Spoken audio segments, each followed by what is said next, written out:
Thank you for the opportunity to talk, and I'll try to stay as short as possible. A beautiful view of our new property.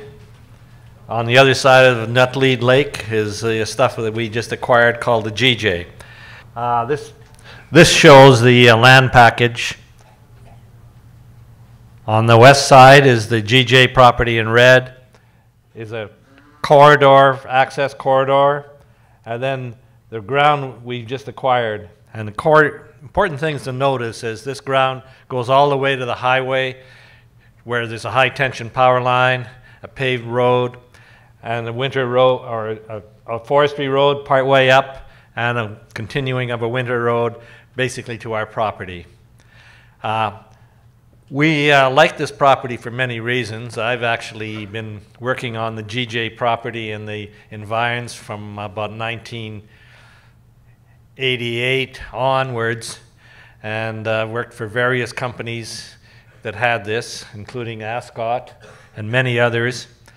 And GJ property was a very interesting porphyry copper gold system.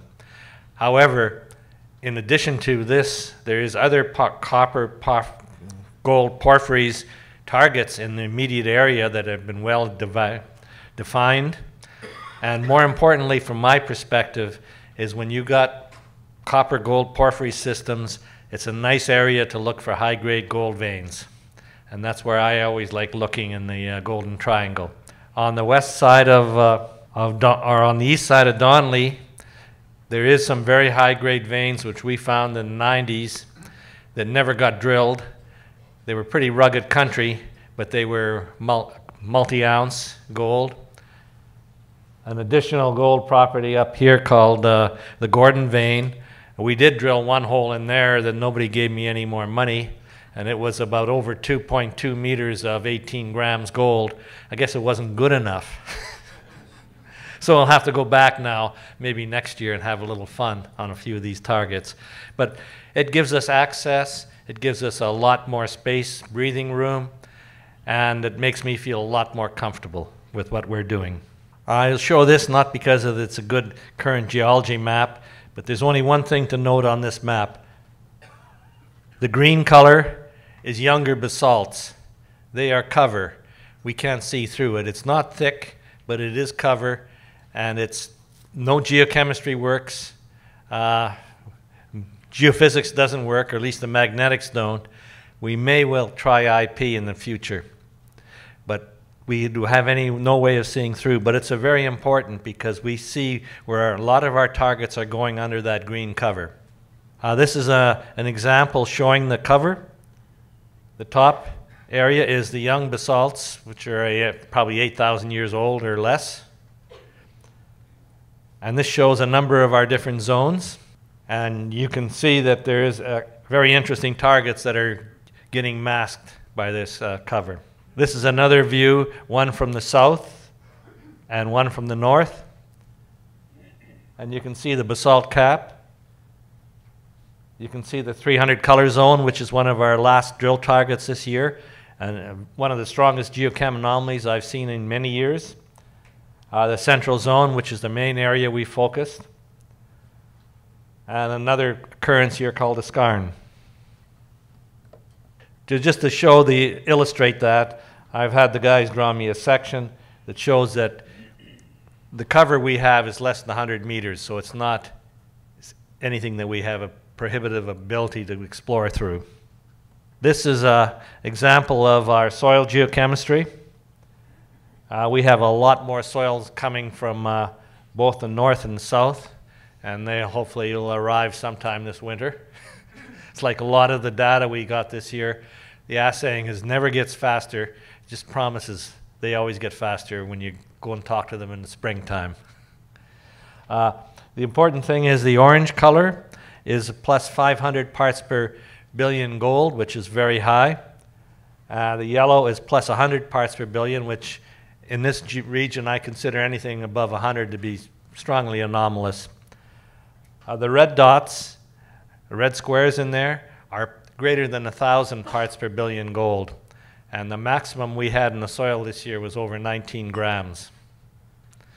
So I'm pretty hyped up that there's bedrock targets related to those soil anomalies. The other thing to notice is there's a blank area in this area here, and this area here especially, and that area is covered by basalt cap. So that's why there's no geochemistry there. It's not that there's no potential that characteristics are continuing in that direction. Not only is it soils, but we've sent the prospectors back to a number of these areas, and they're finding high-grade bedrock occurrences in the immediate area of the soils, which is what you'd expect in our business. And these triangles are grab samples of outcrop that they were able to dig through the cover on. And you can see we're getting very significant gold values over a fairly extensive area. We have one hole into this area this year. If it misses, I'm going to go and drill about another 3 or 4 because there's something wrong if they can't find the gold. It means our guys don't know which way it's dipping or striking. I haven't got down there. My sense of balance is so crappy I have to trust them to do it. Next year I'll have my sense of balance back and I'll go and look myself. I just don't trust anybody.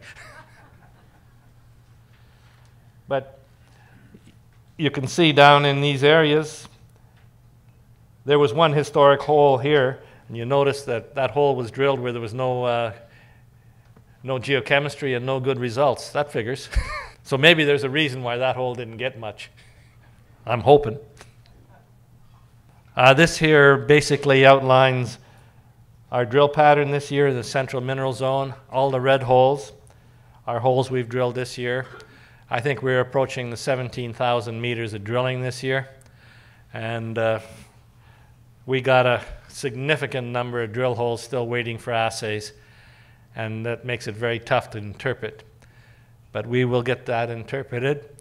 Things that are starting to show up, and it's not because we've been chasing them, but in our last news release, we found very decent high grade to the south, and it's still open to the south. And the other thing that popped up, which was a bit of a surprise to us, even though we kind of knew it should be around, you know, I always say I want to be next to a porphyry. Well, we found pretty good evidence of a fairly significant copper-gold porphyry system, well in excess of a couple hundred meters in drill holes, running as good as anybody else's copper-gold porphyry in this area. So we will not ignore it, but our main focus is going to remain looking for high grade, because that's where the fun is, and that's where the money is, and that's where the market is right now.